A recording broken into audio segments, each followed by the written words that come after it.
maintenance des infrastructures et installations électriques, compétences et enjeux. Voilà, ça va être le sujet d'aujourd'hui qui est co-organisé avec Formapélec.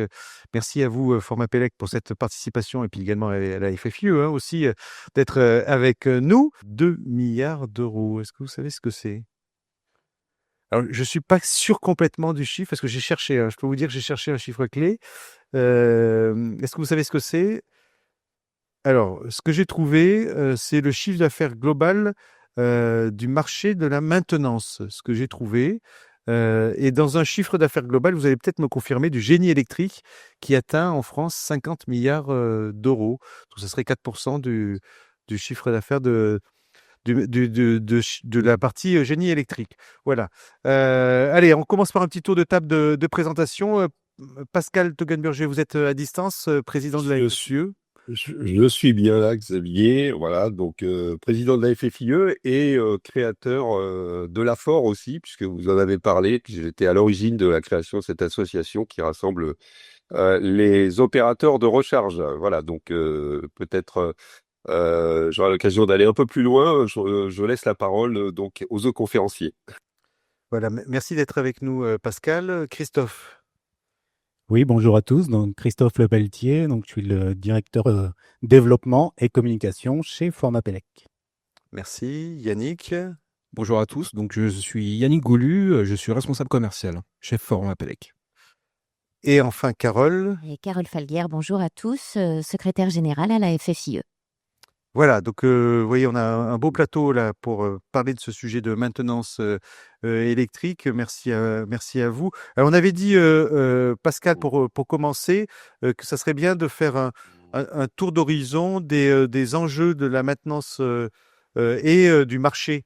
Finalement, si on peut regarder, et bien sûr, Bien sûr. vous avez présenté la D'abord, FFIE, on a entendu. voilà, je soulève le voile de la FFIE, mais qui ne connaît pas la FFIE, en tout cas dans notre secteur d'activité. Donc, il y a aujourd'hui plus de 8500 entreprises.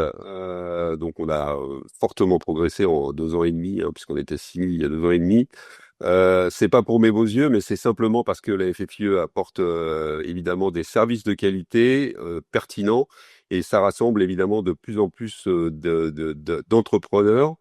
Voilà, la taille moyenne d'une entreprise adhérente est de à peu près 12 salariés, donc bon, on présente quand même un poids. Alors, je compare par rapport au chiffre de 2 milliards que vous avez annoncé, c'est 25 milliards pour toute la partie installation électrique et maintenance évidemment, et service, puisque aujourd'hui on a une part service de plus en plus importante qui se développe. Voilà, donc la maintenance, évidemment, elle nous concerne au-delà d'une installation pour assurer la pérennité de l'équipement. Évidemment, il est nécessaire de prévoir une maintenance et de plus en plus, plus on avance dans le temps et plus la maintenance devient obligatoire. D'abord parce que on a beaucoup d'objets objets connectés, cartes électroniques, intelligence embarquée dans tous les systèmes électriques, et donc il y a évidemment des mises à jour et des vérifications à faire pour que tout ça fonctionne très bien. Donc les secteurs d'activité, vous les avez sous les yeux. Bon, le résidentiel est peut-être un peu moins important parce qu'il n'y a pas il y a pas de contrainte en cas de rupture de service ou de panne. Voilà, c'est moins compliqué qu'un secteur industriel ou tertiaire, dans lequel évidemment ça va priver, l'équipement va priver donc les utilisateurs des fonctions principales, hein. Donc ça, on le voit, hein, quand il y a une coupure de courant dans un bâtiment, bah écoutez, tout s'arrête, hein. Il n'y a plus d'ordinateur, il y a plus rien. Bon, le chauffage descend doucement, mais en tout cas les ordinateurs, dès que c'est coupé, en fait, plus personne ne peut travailler. Et dans l'industrie, de la même manière, évidemment, tous les process de fabrication sont liés évidemment au bon fonctionnement de tous les organes électriques et évidemment de la présence d'électricité pour faire tourner toutes les machines. Donc il y a évidemment un enjeu très important avec une démarche, alors je dirais presque une éducation à apporter à nos clients, parce que c'est bien souvent, ils ne voient que l'investissement et ils oublient parfois la maintenance. Donc c'est aussi à nous, intégrateurs électriciens, de rappeler l'importance de la maintenance et que un passage préventif vaut mieux que 10 passages curatifs avec des coupures et un agacement des clients quand ils ne peuvent plus utiliser leur équipement électrique. Voilà, donc de plus en plus, la maintenance devient un peu informatique et les mises à jour sont nécessaires parce que, comme vous le savez, on est dans un monde qui évolue beaucoup avec, par exemple, le problème et le risque de la cybersécurité. Et si on protège pas davantage et au fur et à mesure des évolutions logicielles, tous les équipements que nous mettons en place, en fait, on risque évidemment des problèmes. On fait courir des risques à nos clients, chose qu'on ne veut pas, évidemment. Et donc, la maintenance, elle est à minima obligatoire au moins une fois par an. Et c'est au moins l'occasion aussi pour nos intégrateurs s'ils n'ont pas eu un contact avec le client depuis un an, bah, de faire un point sur l'évolution éventuelle de leur parc et équipement pour pouvoir évidemment leur apporter évidemment des solutions de plus en plus pertinentes et efficaces en matière d'électricité. Donc évidemment c'est très vaste, hein. C'est l'électrotechnique, c'est l'éclairage, c'est l'informatique, c'est les réseaux, la data. Enfin aujourd'hui on a un domaine tellement qui touche pratiquement tous les sujets de la vie au quotidien. Donc évidemment, faut qu'on soit présent et que nos équipes se forment avec les constructeurs et les industriels du secteur en fait pour proposer des solutions. Format Pellec est là aussi et va témoigner. On a besoin aussi évidemment des compétences hein, des structures comme Format Pellec hein, pour pouvoir faire monter en compétences et conserver les niveaux acquis par nos salariés en fait par des recyclages. Voilà ce que je voulais dire en tant que président de la FFIE. Bah écoutez, je vous passe la parole. On va y revenir, Pascal. Merci. Là, vous avez bien posé le sujet de la maintenance. On voit cette maintenance, je résume, hein, qui est téléopérée maintenant. Donc, vous avez parlé de cyberisme, mais vous avez parlé aussi de compétences des hommes et des femmes qui opèrent cette maintenance. D'informer aussi le client. Est-ce que vous dites le maître d'ouvrage doit être informé qu'il doit affecter des budgets à cette maintenance, ce qui est une nouveauté aussi. Donc, les électriciens, il y a cette montée en compétence et ce changement de posture avec les clients. On va y revenir. Alors, justement, pour continuer, on va revenir à vous, Pascal, dans quelques minutes. Carole, je crois que c'est un sujet sur lequel vous travaillez vraiment d'arrache-pied, si je peux utiliser ce mot, à la FFIE, puisque vous avez même identifié des sujets sur lesquels vous deviez faire des focus particuliers sur la maintenance et vous avez mis en place des fiches, me semble-t-il. Ah ben, tout à fait, Pascal en a parlé d'éducation en fait sur la maintenance. C'est vrai que aujourd'hui, avec Pascal, les membres du bureau, Philippe, Clotilde, on a travaillé sur des nouveaux axes stratégiques et il y a diversifié son offre. Et on diversifie son offre en proposant une offre complémentaire, soit pour renforcer son offre de services existante, soit pour pallier une baisse d'activité dans certains secteurs. Et c'est vrai qu'un grand nombre de nos administrateurs, de nos adhérents, nous a demandé de travailler sur ce marché de la maintenance, vraiment de trouver un petit peu, répondre aux besoins de ce marché, trouver des argumentaires pour justement réussir à mieux vendre un contrat de maintenance, soit sur une solution ou un produit qui a été installé par notre intégrateur, soit par, j'allais dire, une solution qui est déjà existante et on arrive sur le bâtiment et on propose vraiment son contrat de maintenance. Donc ça, c'est vraiment sous l'égide de la Comeco, du coup, de la commission économique, on a créé un GT temporaire, flash, qui ne travaille que sur des fiches marché de la maintenance, avec un rythme effectivement assez assidu, puisqu'on se voit en visio tous les 15 jours. Et on travaille sur, j'allais dire, tous les secteurs d'activité où il peut y avoir de la maintenance. Alors, c'est vrai qu'on n'est pas parti de rien, hein, parce qu'il y a 15 ans, il existait déjà à la FFIE un club maintenance. Donc, soit on a pris des fiches, on les a révisées, on a trouvé des éléments de langage adaptés à notre époque actuelle, aux besoins actuels, à l'innovation, à l'intelligence artificielle aussi, parce qu'aujourd'hui, il y a de la maintenance prédictive qui aide beaucoup sur certaines solutions. Et on en a créé d'autres, vous voyez, je la vois à l'écran, IRVE, elle n'existait pas. Photovoltaïque n'existait pas. Tout ce qui est contrôle d'accès n'existait pas. Donc, on les a créés. En tout, il y aura une quinzaine de fiches. Je pense qu'elles seront toutes prêtes à l'été. Et c'est vraiment des fiches marché, argumentaire de vente, argumentaire. Il y a, j'allais dire, un petit préambule très, très court.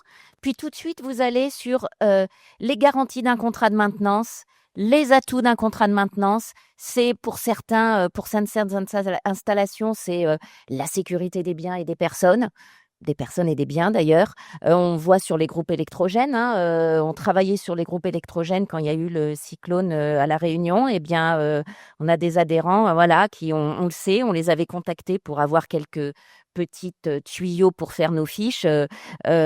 Si on maintient pas son groupe électrogène, si on fait pas des tests au cours de l'année, ben, au moment où on en a besoin, il fonctionne pas. Donc, Souvent, ça intervient en urgence. et donc, oui, voilà. tout à fait. Le groupe électrogène, c'est établissements de santé, c'est les hôpitaux, c'est enfin bon, c'est voilà. Donc on met l'accent sur certains points qui nous semblent vraiment pertinents avec tout le groupe de travail. Et puis on met 3 conseils aux clients. Vous voyez ces fiches, elles sont faites pour être laissées chez le client, pour que non pas vous parliez de budget, Xavier. Peut-être pas un budget, mais c'est un investissement, la maintenance. C'est pour réduire peut-être un risque de diminution de son exploitation. C'est pour maintenir l'activité. Donc, ça peut être aussi le photovoltaïque. Argument, c'est la RSE dans les entreprises. Donc, voilà, elles sont vraiment très, très pédagogiques, très commerciales. Et on vend vraiment le contrat de maintenance. Et à côté, vous avez des gammes opératoires qui font le même travail de révision. Là, on est vraiment dans le technique. C'est la direction technique de la FFIE qui s'occupe de les mettre à jour ou de les créer pour que, vous voyez, il y a un QR code dans nos fiches maintenance. On flash le petit QR code et là, on a toute la gamme opératoire pour nos intégrateurs et nos techniciens de Qu'est-ce que maintenance. vous appelez la gamme opératoire? La gamme opératoire, c'est justement, et on met toujours dans le petit annoté un petit point qui nous semble essentiel, c'est que nos techniciens des entreprises, ils sont formés, ils sont habilités et les entreprises sont qualifiées. Et pour ça, on suit un plan de route avec un check-up. Peut-être que Pascal en parlera un peu plus sur les IRVE, mais tous les points à vérifier, contrôler en fonction de la gamme opératoire sur laquelle on est, IRVE, groupe électrogène, poste de transformation, GTB, contrôle d'accès. Il y a déjà Stéphane qui pose une question, c'est où est-ce qu'on peut se trouver ces fiches? Bien sûr, sur le site de la FFIE, www.ffie.fr. Elles sont disponibles déjà, ils sont disponibles les premières là. Allez, il y en a 5 ou 6 qui sont déjà disponibles pour les adhérents de la FFIE. Et on les aura toutes, j'ai compris, d'ici Bien sûr, d'ici l'été. D'ici l'été. Voilà, merci Carole. On va y revenir sur ces sujets-là. Alors, ce qu'on s'était dit, Pascal, pour vous redonner la parole dans une forme de discussion, parce que vous connaissez bien, là, on parlait de l'AFOR tout à l'heure, Oui. sur la partie recharge de véhicules électriques. Puisque ça c'est un sujet sur lequel il y a une grosse croissance des bornes, mais faut-il encore que ces bornes qu'on installe, le moment où on va se connecter, on va brancher sa voiture, elle fonctionne, hein, ça c'est un sujet important. Et en préparant cette réunion, on en parlait, Pascal, on se dit oui, les électriciens ils sont ensembliers parce que à la fois maintenant c'est du numérique, ces bornes, elles sont téléopérées, c'est du courant fort et du courant faible. Donc du coup, il y a toute une multitude de compétences. C'est vrai, ouais, et c'est vrai que c'est une autre difficulté aussi de trouver des techniciens qui connaissent les deux parties. Et dans la maintenance, alors ce qui a fait aussi au départ un peu les surgir des difficultés dans les bornes. Aux nombreux journalistes dans les années 2013-2015, quand les premières bornes sont apparues sur le domaine public, elles fonctionnaient pas ou elles fonctionnaient plus. Alors ça a été une prise de conscience des pouvoirs publics, parce qu'on a créé à cette occasion en fait une qualification maintenance par décret pour pouvoir inciter et structurer finalement les intégrateurs s'ils en avaient besoin, mais en tout cas on s'était déjà pris aussi nous-mêmes, on avait pris conscience des enjeux, de pouvoir assurer évidemment des prestations de compétentes en fait lors de la maintenance, parce que ce qui est compliqué dans la maintenance, c'est de bien s'assurer que la borne elle est opérationnelle. Et elle peut l'être, par exemple, je vous prends un exemple, hein, voilà, sur des bornes publiques, il arrive des fois qu'elles ne délivrent pas la puissance attendue et que on va pas malheureusement attendre 2 heures et demie alors qu'on a prévu 30 minutes pour se charger, que le véhicule soit totalement rechargé. Donc, il y a une maintenance et qui est quand même assez pointue, en tout cas dans les IRVE, parce que d'abord, il faut assurer la mise à jour des bornes des fabricants et ça, bien souvent, on ne peut pas le faire à distance. On le fait à travers donc une opération physique électrique sur la borne. Et on doit s'assurer en fait que les points de charge délivrent la puissance attendue. Et c'est d'autant plus vrai pour les bornes de recharge publique. Encore dans le résidentiel ou collectif ou individuel, c'est pas très grave. Les bornes sont un peu plus basiques. On recharge en courant alternatif, mais quand même, même dans le résidentiel, bien souvent, on asservit la puissance de la borne à l'information qui est délivrée par le compteur Linky et qui va nous donner finalement la puissance disponible pour la voiture, pour éviter que la maison se retrouve dans le noir, évidemment en ayant trop sollicité l'installation électrique entre la borne, le chauffe-eau et le chauffage. Donc même pour le résidentiel collectif, il y a des compétences évidemment à avoir pour faire la maintenance. Euh, Aujourd'hui, elles sont de plus en plus quand même, elles sont de plus en plus robustes, nos bornes, mais comme tout nouveau marché, hein, 2000, bon, c'est un marché qui est quand même encore relativement neuf hein, et récent, puisque on n'a même pas équipé 5% des parkings collectifs résidentiels. Je pense que vous allez le voir prochainement avec mes collègues opérateurs et aussi avec une technologie qui est relativement nouvelle. Elle a une dizaine d'années. Même si elle embarque des composants électriques connus, il y a un dialogue avec la voiture. C'est ce qui rend un peu plus complexe en fait notre sujet. Et évidemment, on doit toujours avoir en tête que la voiture, elle communique avec la borne et la borne, elle doit obéir un peu à ce que la voiture lui demande de faire, tout évidemment en intégrant les paramètres de la maison ou de la résidentielle. Donc on met des systèmes de plus en plus complexes quand même, surtout en tertiaire, où on va avoir un manager électronique qui va permettre de piloter une grappe de bornes en fait en fonction des contraintes électriques du bâtiment. Voilà, donc ça nécessite évidemment beaucoup plus de compétences à ce niveau et je dirais qu'elles sont presque plus informatiques que électrotechniques.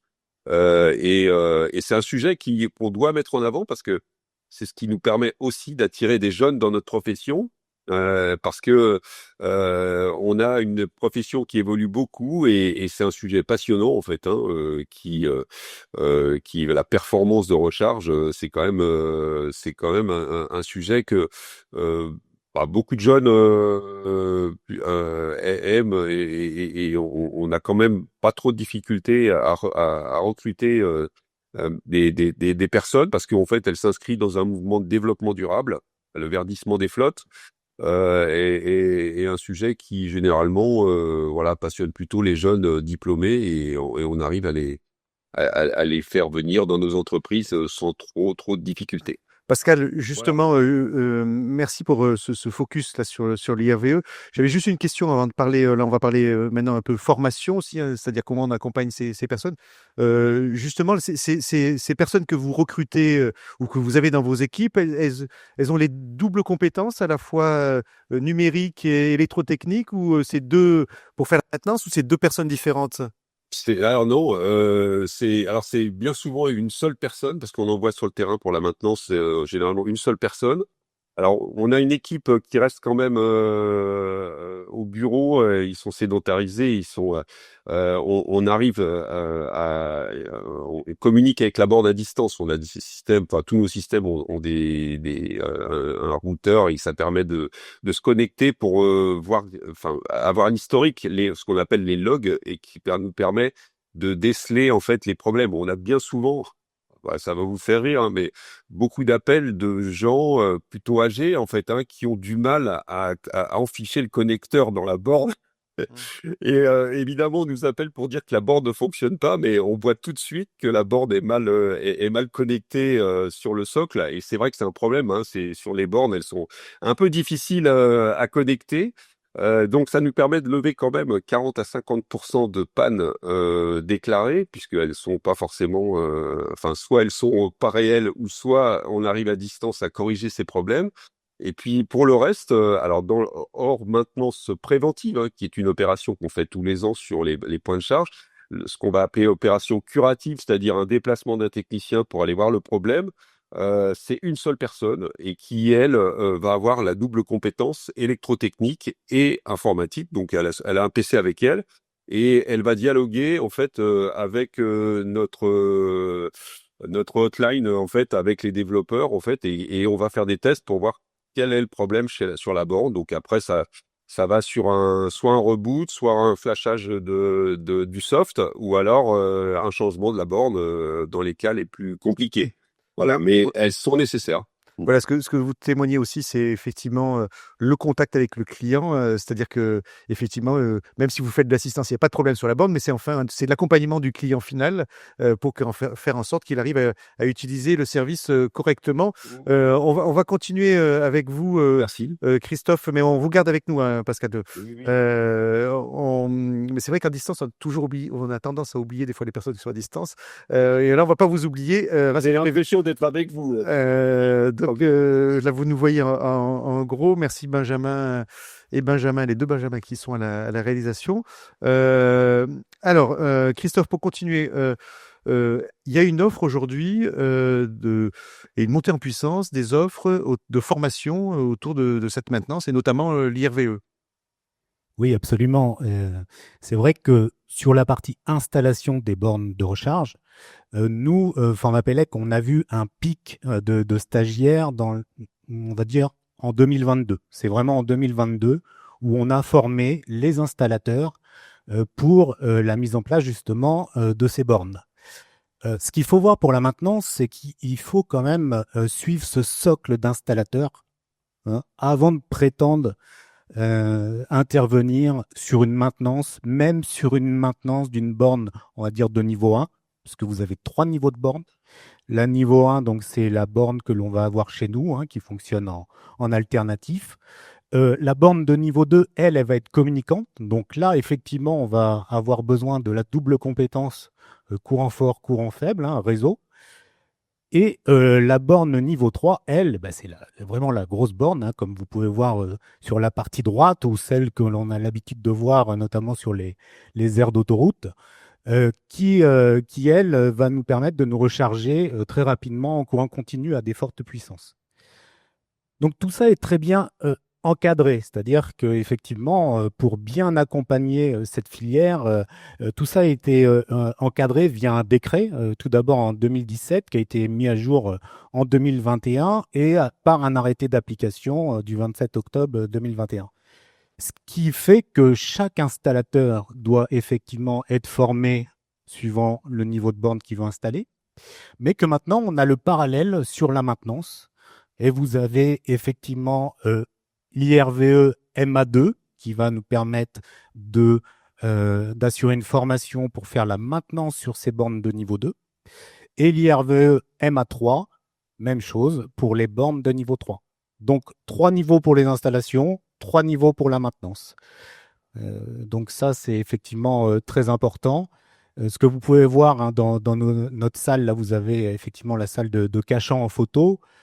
Ce qui est important aussi, c'est d'avoir un panel de bornes qu'on puisse aussi bien vous former en installation qu'en maintenance sur les différents types de bornes. Parce que ça, c'est une complexité aussi. Il y a plein de Oui. bornes différentes, plein de systèmes différents, informatiques. Exactement, elles vont pas forcément réagir de la même façon, elles vont pas être configurées de la même façon, différentes marques. Et pour la maintenance préventive et la maintenance curative, effectivement, c'est très important. Donc là, par exemple, à Cachan, on a 17 bornes différentes dans la même salle pour nos stagiaires. Voilà.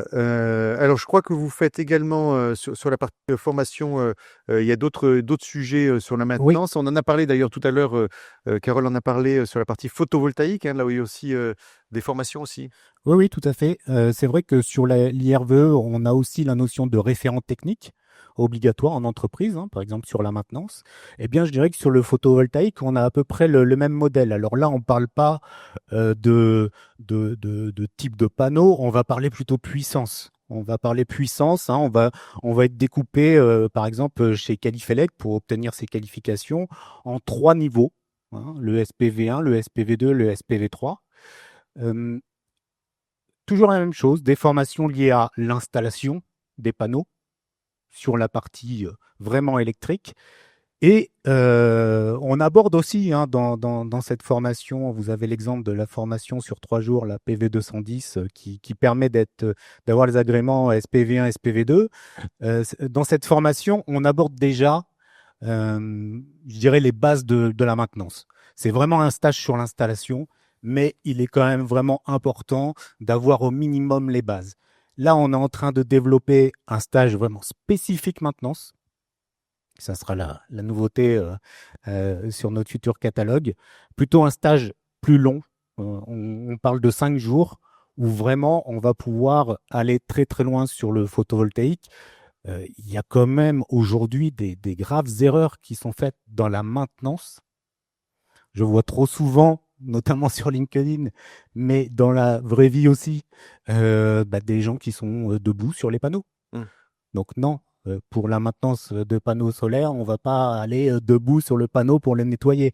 Il n'y a rien que le nettoyage est une action de maintenance préventive vraiment importante.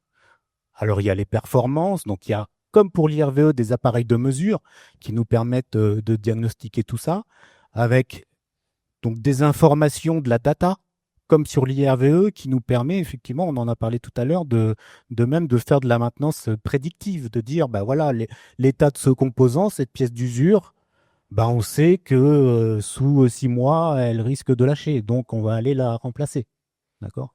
Oui, ça Donc bien sûr. c'est une nouveauté finalement, cette prédiction qu'on peut avoir. Oui, et on n'en est qu'au début parce Ouais. qu'avec l'intelligence artificielle, on va pouvoir être encore plus précis sur cette maintenance prédictive. Donc maintenance préventive, maintenance curative et prédictive qui est très intéressante. Alors, on a également sur les colonnes électriques. Hein. Oui, donc globalement, avec Yannick, on va vous présenter, vous allez voir qu'on est parti de la borne IRVE, mais on va remonter jusqu'à la source. Et donc, on a aussi les fameuses colonnes électriques. Hein, on parlait du résidentiel, on parlait des parkings, où on va avoir des bornes de recharge qui vont être connectées. Là, on va parler des colonnes plutôt horizontales, comme vous avez sur la photo, là, qui est une de nos salles de formation. Aujourd'hui, ce qui est important de voir sur la rénovation de colonnes, au début, on parlait que de la rénovation des colonnes électriques.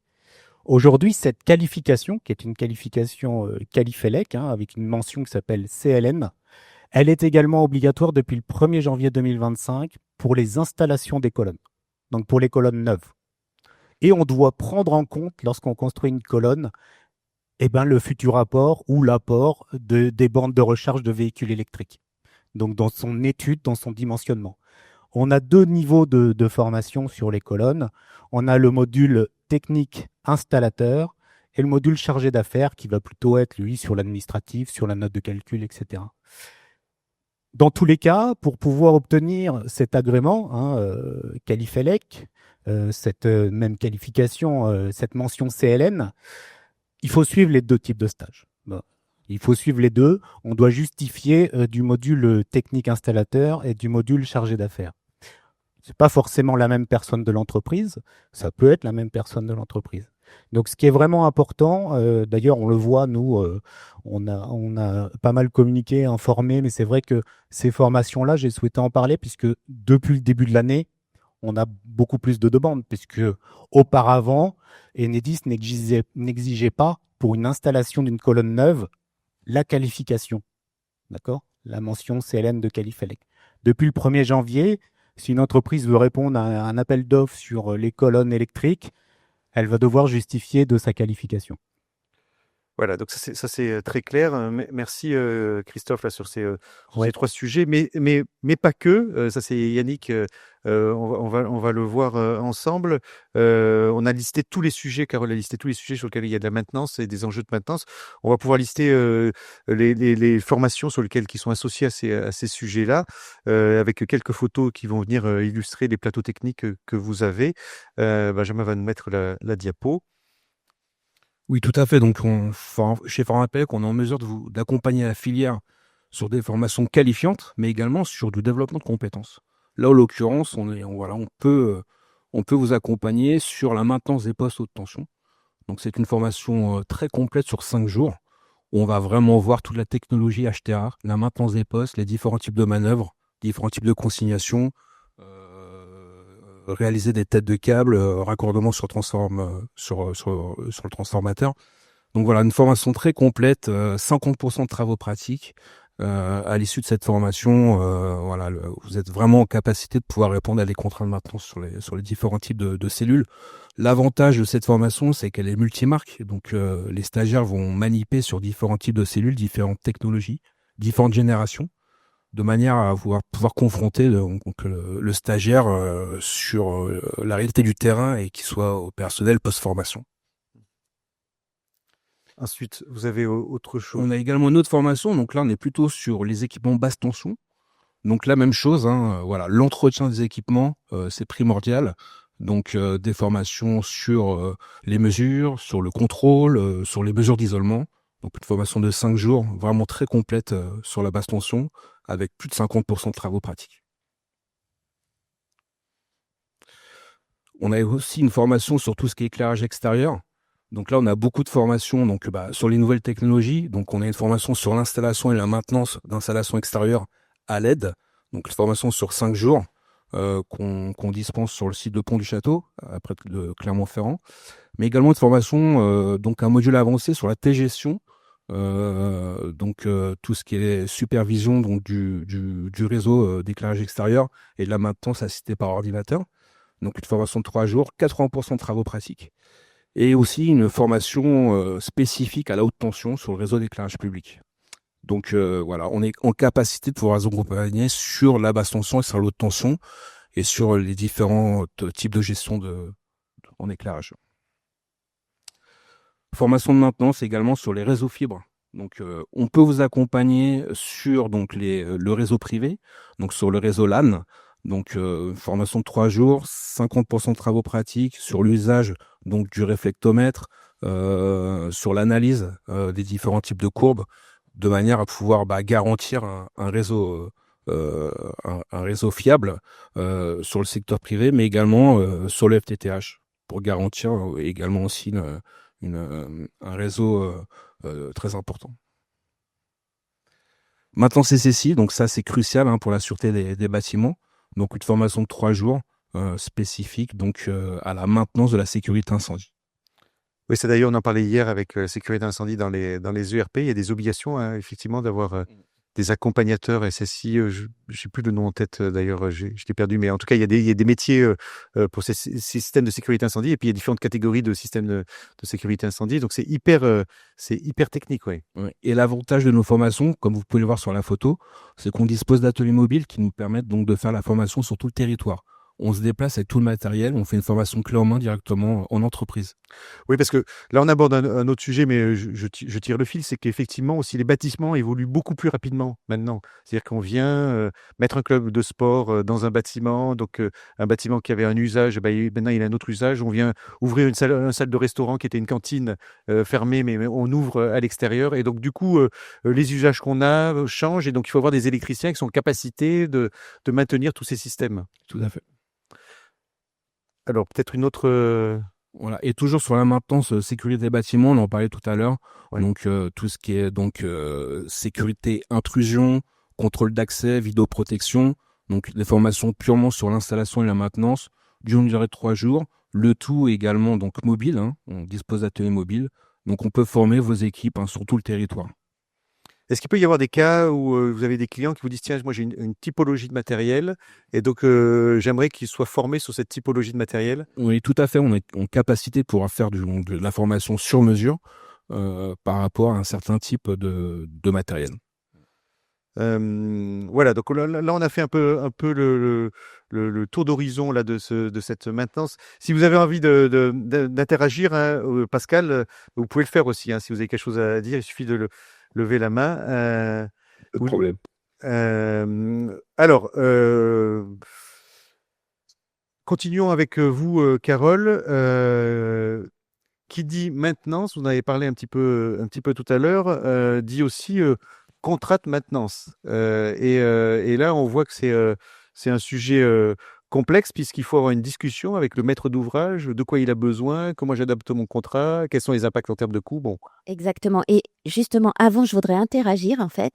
J'ai vu passer donc tous les sujets de formation sur les maintenances. C'est vrai que réseau fibre, ça résonne tout de suite parce que la France va être complètement fibrée. Donc il y aura plus d'installation, mais il va falloir, et bien sûr, on va faire évoluer les compétences des techniciens sur de la maintenance du réseau. Je crois qu'il y en a besoin de maintenir le réseau.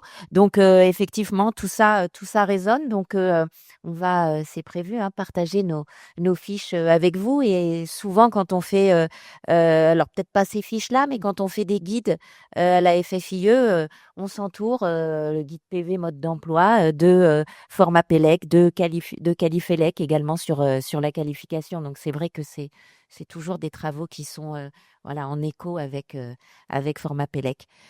Pour le contrat de maintenance, tout à fait. On va le réviser. On a un contrat de maintenance type qui existe sur notre site, mais aujourd'hui, il faut le réviser. Il faut l'adapter effectivement à chaque besoin de nos adhérents, c'est-à-dire en fonction de la maintenance qu'il va proposer. Donc, on est en train de réfléchir déjà au GT maintenance, mais il y aura plusieurs blocs en fonction du type de maintenance qu'on va proposer. La réflexion, elle va être également sur les modalités de révision du tarif du contrat de maintenance, parce qu'on propose, on a fait des belles fiches clients. Le client est convaincu, il veut signer son contrat, donc il faut déjà un contrat solide juridiquement. On va se faire accompagner aussi par le service juridique de la FFB pour qu'il soit bien solide juridiquement. Et puis, la maintenance, elle a un coût. Il faut réviser, si on passe chaque année, il faut réviser le tarif, et c'est sur ça aussi qu'on a envie de réfléchir, parce que qu'on soit sur un contrat de maintenance pour un opérateur de charge, ou qu'on soit sur la maintenance industrielle sur un groupe électrogène, c'est pas tout à fait les mêmes coûts, le même coût de la main-d'œuvre, donc voilà, tout ça est en cours de réflexion. Ça fait partie pleinement du dossier de maintenance qu'on va livrer à l'été ou juste à la rentrée. Mais là, c'est le prochain gros travail sur lequel on va réfléchir, parce que il faut vraiment qu'il s'adapte à tous les besoins, tous les clients, tous secteurs confondus, toutes cibles confondues. Et on est pas mal interrogé vraiment sur la révision du coût de la maintenance. Alors, les tendances qu'on a, Pascal, est-ce qu'on a tendance à avoir des électriciens qui se forment sur les différents types de maintenance? Vous pourriez répondre aussi à format PELEC, donc finalement qui élargissent leur champ de compétences, où on a plutôt tendance à avoir des électriciens qui se spécialisent par métier. Je dirais plutôt qui se spécialisent, parce que certains de nos confrères électriciens, en fait, prennent de plus en plus de marché dans une activité déterminée, que ce soit le photovoltaïque, l'IRVE, le décret BAX tertiaire, enfin voilà, sur des domaines un peu pointus, et finalement on oublie presque, puisque à effectif constant, en fait, il y a une professionnalisation, une spécialisation qui se fait et qui se perd dans l'entreprise. Alors, je le constate dans les IRVE parce qu'il y a un boom dans les IRVE, il y a eu un boom aussi dans le photovoltaïque. Et bien souvent, ce sont un peu des mono-activités maintenant pour certaines entreprises. Alors, avec évidemment plus de professionnalisme encore qu'un généraliste. Il faut des généralistes, il faut les deux, il faut toutes les populations en fait, hein, chez les intégrateurs. Mais c'est vrai que les gens enfin les entreprises qui se spécialisent, bah, d'abord font valoir, alors et les clients aussi font valoir, et c'est toujours un peu l'incompréhension, je voulais aussi ajouter par rapport à ce que disait Carole, la garantie, en fait, la garantie des produits qui est bien souvent biennale, on a 2 ans de garantie, donc sur les matériels que nous installons, à minima, mais ça n'empêche pas, en fait, la maintenance préventive, parce qu'en fait, on peut garantir évidemment le fonctionnement et le remplacement d'un appareil dans les 2 ans qui suivent l'installation, mais la maintenance préventive, elle reste quand même nécessaire. D'abord pour vérifier en fait toutes les connexions au serrage et le B.A.B.A. en fait, hein, de la maintenance pour éviter tous les échauffements et les départs de feu, ce qui est quand même une évidence, mais qu'il faut quand même vérifier parce que il peut y avoir aussi, il y a beaucoup de, enfin voilà, je dis pas qu'il y a beaucoup, mais les incendies sont parfois et bien souvent déclarés causés par des problèmes électriques, hein, donc il faut quand même vérifier que l'installation est en bon état de marche et donc vérifier tous ces serrages. Un câble chauffe et quand il chauffe, en fait, il se dilate et quand il arrête, il a fini de chauffer, il se contraint il laisse la place en fait, voilà, à un peu plus d'espace et qui fait que il faut quand même vérifier en fait tous ces serrages. Alors je veux pas faire peur, hein, mais c'est ce qui fait évidemment. On baigne dans les lois de la physique et c'est ce qui fait qu'on doit assurer une maintenance en fait sur tous nos équipements. Et pour ça, en fait, il faut bien entre guillemets dire à nos clients que faut pas mettre la tête dans le sac pendant 2 ans, pendant la période de garantie. Il faut quand même parler avec son intégrateur, en fait, du contrat de maintenance et de la continuité de service, en fait, que l'intégrateur peut apporter, en fait, sur l'installation qu'il a réalisée. Alors, je sais pas si vous Voilà. connaissez, si vous connaissez aussi la GTB, mais j'imagine, hein, je sais que la GTB, avec le décret Bax là, qui est mis en place, on a découvert qu'il y avait plein de GTB qui fonctionnaient pas parce qu'elles n'avaient pas été Oui. maintenues correctement. Et donc, du coup, dans les sous-sols des bâtiments, on avait des systèmes qui étaient inopérants aussi. Hein. Complètement. Alors, c'est vrai qu'elles étaient, alors les GTB les oldies de 20 ans, en fait, elles étaient un peu complexes à mettre en œuvre, hein. Il y en avait peu, mais effectivement, le constat, c'est qu'elles n'ont jamais fonctionné parce qu'il n'y a jamais eu de maintenance, en fait. Elles ont été installées et tout juste, enfin, les gens regardaient pas. Il y avait aussi un phénomène assez naturel, c'est que le prix de l'énergie a pas beaucoup évolué hein, depuis des décennies et il a fallu malheureusement la guerre en Ukraine pour que les gens prennent conscience que bah, le coût énergétique était important en fait et qu'il fallait quand même surveiller les consommations et le fonctionnement en fait de tous les organes qui sont connectés sur un réseau électrique.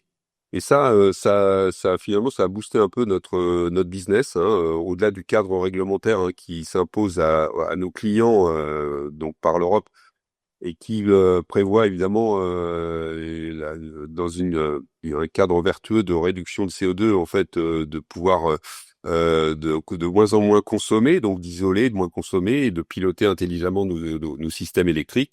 Il faut voilà au-delà de l'installation, il faut maintenir. Et bien souvent maintenant, c'est-à-dire on peut maintenir à distance aussi. Donc c'est quand même pour un intégrateur beaucoup plus de facilité et de pouvoir intervenir à distance pour redémarrer un système ou bien comprendre ce qui se passe. Et comme disait Carole, faire de la maintenance prédictive avec des systèmes de plus intelligents qui permettent de dire, enfin on le voit dans les ascenseurs par exemple, là, qui est une niche dans notre activité. Un moteur tourne et il fonctionne toute la journée, donc en fonction du temps de fonctionnement du moteur, on va pouvoir déterminer sur un un critère qui s'appelle le MTBF, hein, le temps moyen de panne entre donc sur le temps de fonctionnement.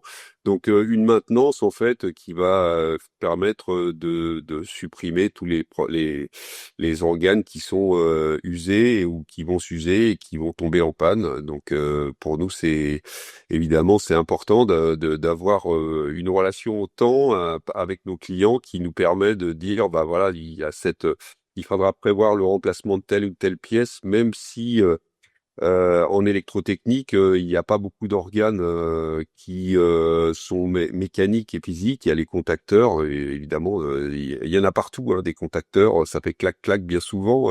Même chez vous, avec la minuterie, vous avez un contacteur. Bah ça, c'est mécanique. Et à un moment donné, ça s'use. Donc, il faut aussi prévoir, en tout cas pour le système, pour le monde industriel et tertiaire, le remplacement de certains organes pour pas être désagréablement coupé ou privé d'électricité ou d'utilité de son appareil électrique. Christophe et Yannick, Je peux juste ouais. rajouter une petite chose, c'est que Pascal le disait, c'est aujourd'hui les GTB, on exploite les données. Donc dans la mesure où on exploite des données, c'est vrai qu'il y a eu une flambée du prix de l'énergie. On a beaucoup plus tendance naturellement à aller vers du suivi, de la maintenance pour justement réguler une GTB, les vieilles GTB effectivement hein, qui fonctionnaient pas aujourd'hui avec l'exploitation et l'analyse des données à distance d'ailleurs. La maintenance se fait beaucoup plus naturellement et je veux dire c'est presque logique. Justement, sur cette Yannick et Christophe, sur cette maintenance, on voit qu'il y a plus de liens avec le client, hein, forcément, parce qu'on revient dans le bâtiment régulièrement. Est-ce que dans vos formations, c'est des sujets que vous développez également, ce lien avec le client? Oui, bien sûr, ça garantit. C'est plus que, on n'est pas qu'un technicien aussi. On est. Ouais, on n'est pas qu'un technicien, voilà, on a un devoir de conseil. Ouais. Donc toutes ces formations permettent de pouvoir assurer donc une fiabilité et d'assurer une bonne relation avec son client. Ouais. Et est-ce que vous abordez cet aspect relationnel, discussion, l'expression orale Tout à fait, on a des formations voilà, en communication, donc comment entretenir une relation avec un client. Ouais. Ouais, donc ça fait partie aussi du package hein, qu'il faut, avec le contrat, aussi savoir s'exprimer avec un client. Alors profitons-en, Christophe, on s'était dit, il y a la nouvelle norme C1500 qui vient d'être publiée, de sortir. Donc, on voulait faire un petit focus sur cette norme. Oui, juste avant, je voulais aussi rebondir sur ce qui a été dit, notamment sur un point très important de la maintenance qui paraît pourtant évident, mais qui est trop souvent abandonné, c'est notamment le resserrage des connexions ou alors la vérification de ces connexions de ces tableaux électriques par thermographie infrarouge. Ça, c'est la maintenance préventive. Et donc, effectivement, dans nos formations, le but, c'est de voir toutes ces pièces d'usure, comme disait Pascal, toutes ces pièces d'usure, les identifier. Et puis après, en maintenance préventive, quelles sont les solutions? Je suis sur un poste de tension préfabriqué fermé. La thermographie infrarouge ne fonctionnera pas. Par contre, j'ai peut-être un détecteur ultrason qui va me permettre d'identifier un problème dans la cellule. Oui. Voilà. Donc, il faut avoir des instruments de mesure tout à fait. Il y a qui sont forcément adaptés. des appareils de mesure, des analyseurs de réseau, de la thermographie. En fonction de l'activité traitée, hein, c'est la même chose. Hein. Sur le photovoltaïque, on utilise aussi la thermographie. Et on a des analyseurs de réseau de performance de l'installation photovoltaïque. Donc oui, Xavier, pour revenir sur la NFC 1500, on ne pouvait pas ne pas en parler. C'est-à-dire que la maintenance, c'est bien. Mais encore faut-il que l'installation elle soit bien conçue. Et lorsqu'on va faire ces opérations de maintenance, qu'on respecte bien ces nouvelles règles d'installation. Parce que c'est vrai, quand on voit le titre de la NFC 1500, c'est conception des installations électriques basse tension. D'accord, on parle vraiment conception. Mais ça définit quand même comment l'installation doit être réalisée. Donc en août 2024, donc cette nouvelle norme est sortie. Ou je devrais peut-être plutôt dire ces nouvelles normes sont sorties puisque en fait, avant on avait un gros pavé et aujourd'hui on a 21 normes qui sont découpées et donc spécialisées. Donc ce qu'on a vu, hein, c'est que là on est dans une phase transitoire d'1 an, donc jusqu'en août 2025, donc ça arrive très très vite. Et il faut absolument que tous les techniciens bureaux d'études, les électriciens se mettent à jour sur cette norme. Il y a quand même quelques impacts sur les parafoudres, par exemple, sur certains types de disjoncteurs. Il y a une implication aussi sur les évolutions des IRVE, sur l'aspect photovoltaïque, les câbles. Il y a un énorme sujet sur les câbles, sur le classement des câbles. Donc, toutes ces nouvelles notions, toute cette mise à jour, on propose chez Formapelec un stage pour ceux qui maîtrisaient déjà la NFC 1500 de 2002 avec ses amendements et qui veulent se mettre à jour. Donc c'est un stage d'une journée qu'on peut même faire en distanciel qui marche très très bien. On a vraiment des formateurs experts de la norme. Et donc, c'est vraiment très efficace. Sinon, pour ceux qui, entre guillemets, découvrent ou ont besoin d'une formation plus approfondie, on a deux types de stages. Un plus destiné au personnel de chantier et un autre vraiment pour les bureaux d'études, pour la conception, pour le dimensionnement. Hein, c'est là qu'on va choisir le type de disjoncteur. C'est grâce à cette norme-là qu'on va choisir le type de câble, la section du câble, comment on va le mettre, où on va le mettre. Voilà. Donc, c'est vraiment très, très important. C'est vraiment la base pour l'électricien de maîtriser cette norme, aussi bien évidemment en installation, mais aussi en maintenance. Voilà, merci pour cette norme. On pourrait passer, on pourrait faire une conférence sur la norme, mais ce qu'on a voulu faire, c'était un petit focus. Justement, Pascal, pour revenir vers vous, sur la partie partenariat avec Formapelec, hein, dont la formation, vous avez identifié à la FFIE que c'était on en a parlé, hein, c'est le sujet dont on parle aujourd'hui, c'est la formation est un sujet essentiel, maintenance, mais pas que, et donc vous avez remis en place un partenariat, on en parlait en début de conférence, et cette conférence tombe à point nommé pour en parler quelques minutes. Bien sûr, bon, avec Formapelec, c'est une histoire qui dure, hein. Et d'ailleurs, bon, on est toujours aux côtés de Formapelec, qui voilà, fait évoluer le contenu de ces formations. L'intérêt, je veux pas prendre la place de nos deux conférenciers, mais l'intérêt évidemment d'une formation, c'est qu'elle soit utilisée, c'est que la pertinence du contenu soit travailler avec les professionnels pour qu'on puisse apporter en fait une réponse claire en fait à l'intégrateur dans le cadre de ses marchés ou de ses besoins. Pour nous, ce qui est toujours compliqué, c'est de mobiliser du personnel en fait pour pouvoir il faut extraire le personnel de l'entreprise du quotidien pour assurer la formation de la maintenance. Donc c'est toujours compliqué, d'autant que beaucoup d'entreprises sont en province, pas forcément sur le lieu de la formation. Et même si on essaie aussi d'être initiative de formation en intra dans l'entreprise ou par groupe pour 7 ou 8 entreprises dans une région donnée, pour éviter, enfin c'est le formateur dans ce cas-là qui va se déplacer, sauf évidemment quand il y a des bandes de formation ou des matériels où ça on est obligé de partir chez Formapelec, mais on le fait toujours avec plaisir. En tout cas, c'est pour nous une montée en compétences de nos techniciens, une valorisation des techniciens également. C'est aussi une reconnaissance hein, de leurs compétences et de l'instruction et de former tout au long du parcours professionnel des personnes. Dans l'entreprise, c'est plutôt un cercle vertueux, donc on peut pas le faire tout seul. Et on le fait avec Formapelec, donc c'est pour ça j'ai eu le plaisir de signer avec son président, donc il y a 15 jours maintenant, et on est reparti sur des thématiques où on va travailler ensemble sur les nouveaux métiers. Alors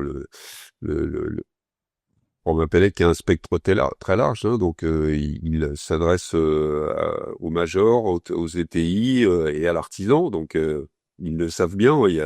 Il y a des publics un peu différents, mais finalement tous sont animés par le même désir en fait de se former, d'apporter une réponse à leurs clients, quoi, de manière efficace et évidemment au-delà de la formation. Donc il y a aussi les outils de mesure qui sont pas forcément les mêmes les appareils de mesure qui sont liés à l'installation.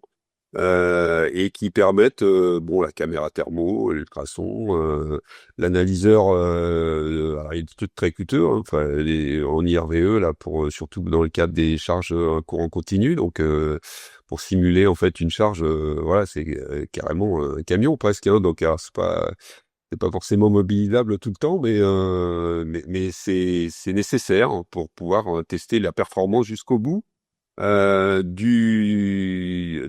la borne. Enfin, en tout cas, dans le cadre des IRVE, c'est le cas. Et moi, j'ai bien souvent des clients qui disent, dites, je me charge bien la puissance maxi de la borne, parce que même si les gens dorment, ils veulent avoir de la performance. Donc, on peut pas les contre, hein, quand voilà, on installe un système, il faut qu'il marche jusqu'à la capacité maxi, en fait, sans échauffer les câbles, sans faire disjoncter l'installation. C'est tout ça la pertinence de notre métier, c'est composer et aménager les systèmes électriques dans un esprit toujours de sécurité électrique et évidemment de performance et de confort pour nos clients.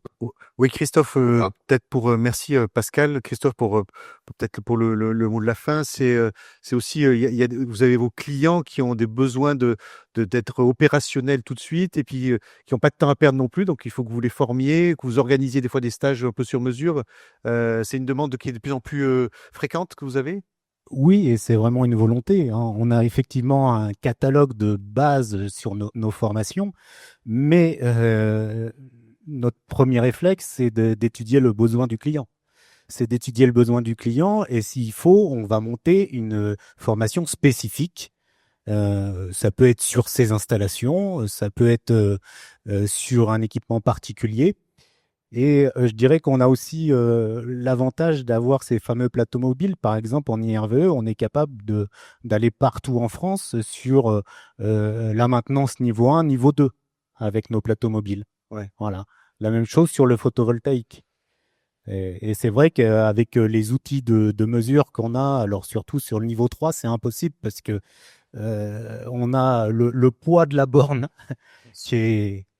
Voilà, ça c'est impossible de le faire comme ça en mobilité et les appareils de mesure, oui, c'est une grosse valise. Ouais. Carole, j'en profite de vous avoir aussi avec nous.